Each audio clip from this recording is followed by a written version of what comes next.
So hello everyone, I am Sittie Raiza Nonakan. So now I'm going to tackle about the resonance. So here is the content of our lesson for today's video. What is resonance? Curved arrows, the tools for drawing resonance structures, the two commandments, drawing good arrows, formal charges and resonance structures, drawing resonance structures step by step, drawing resonance structures by recognizing pattern and assessing the relative importance of resonance structure. So, what is resonance? So, resonance is introduced as a method to represent molecules using multiple drawings known as resonance structures to better depict the distribution of electron density. So, in order to understand the definition of resonance well, then let's break it by words. Resonance is a method.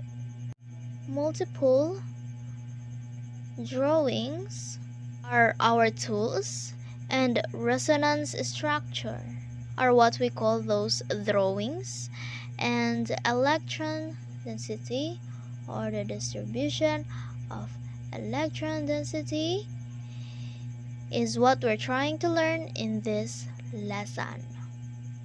So, however, resonance have its limitation of bondline structures.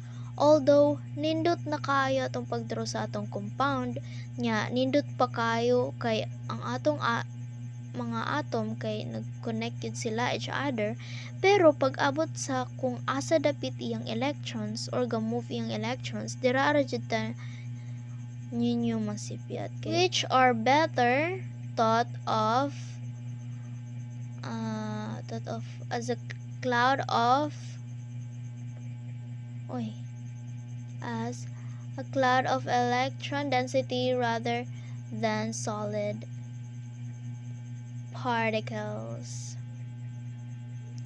Because where drawings is better thought of as a cloud of electron density rather than solid particles. As you know, solid particles are in fixed position, right? Or they are packed closely together. Electrons don't stay in one fixed spot like solid particles. They move around in a probability region like a cloud. So yeah, that's why where they are likely to be found. That's why single drawings can capture their true nature. So let's move on into next slide. So one of the main tools for drawing resonance is the curved arrows. So unsa man ang curved arrows? So ang curved arrow is mao na siya ang ga-indicate sa movement sa electrons. Diri ata maka siguro kung unsaon jud pagdraw sa usa ka resonance structure for a compound. So ang curved arrow naa siya'y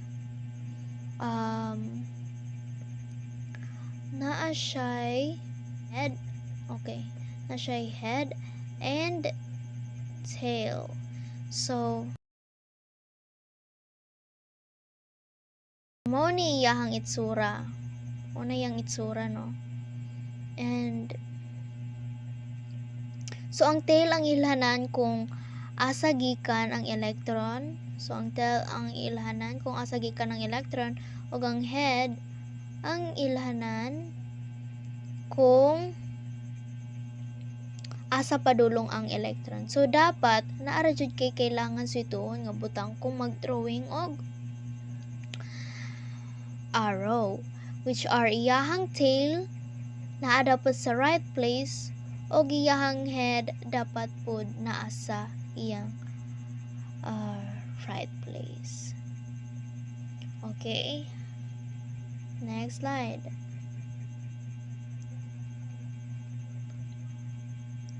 So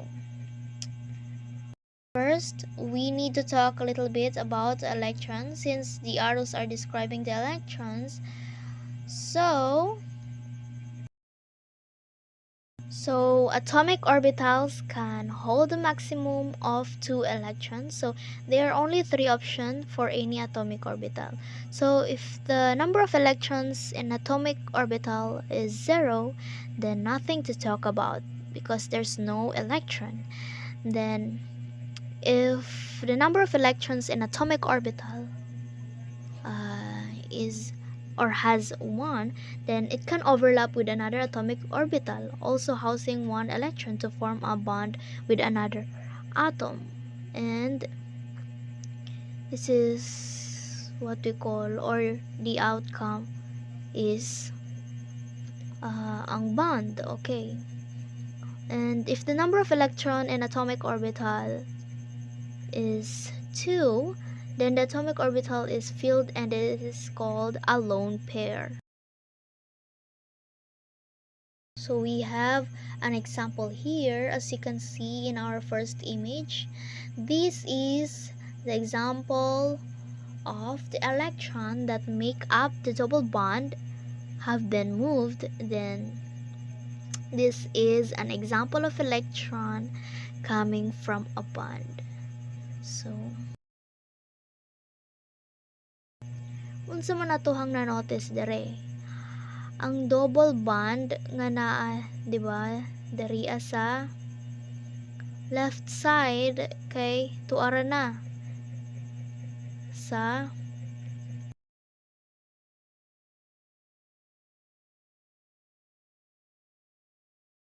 the second image is nagamit na tag curved arrow. Okay, the electrons coming from a bond and going to form another bond. So since ang bond man kinaadari ato, so ang electron is naaato diri, so malamang iyahang tail is diri din, ang head padulong dito between kay carbon and kay carbon. So nahimo siyang ingani.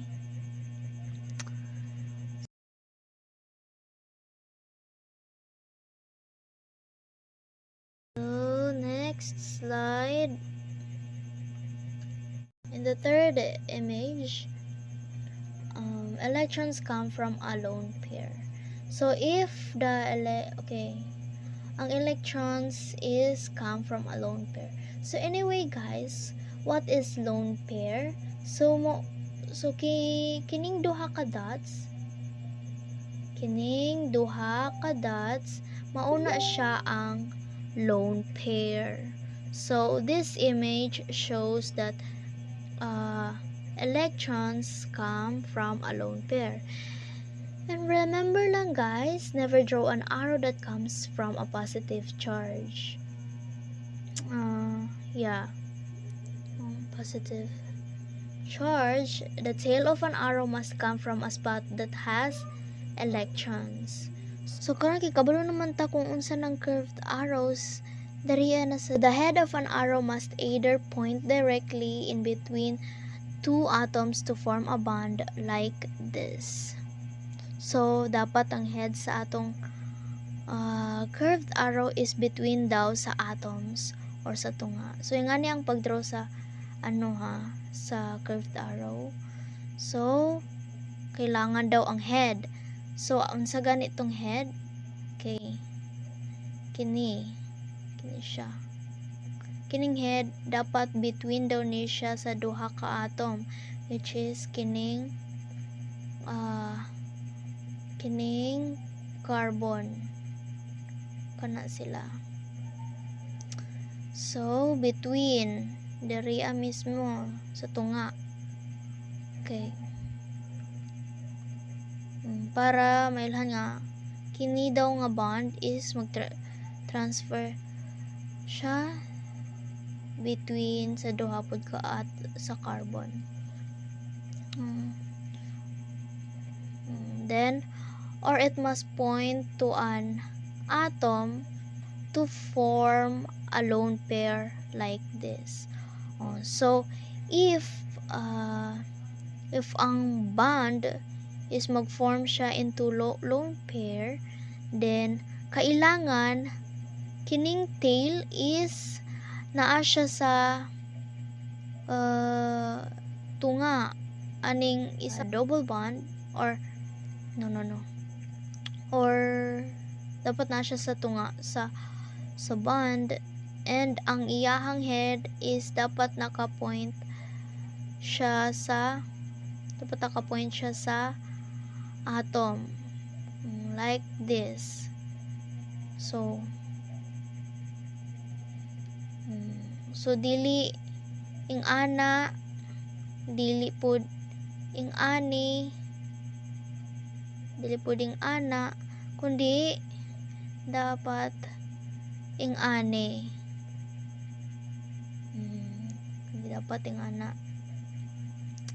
So dapat ay ginatawag nga bad arrow. So never draw the head of an arrow going off into space like this. So dapat dili nato ingani o nga atuhang pagdraw sa atuhang curved arrow, kay dili nato siya ma-analyze kung asa ni padulong ang electron aning arrow. So remember that the head of an arrow shows where the electrons are going. So the head of an arrow must point to a place where the electrons can go, either to form a bond or to form a lone pair. Next slide. So karon kay kabalo naman ta kung unsa ng curved arrows, diri na sad ta sa kung asa or when to use curved arrows to push electrons and where to push them. First, we need to learn where we cannot push electrons muna. So there are two important rules that you should never violate when pushing arrows. So they are the two commandments of drawing resonance structure. So we have never break a single bond. Next, never exceed an octet for second row element. Never break a single bond. By definition, resonance structures must have all the same atom connected in the same order. So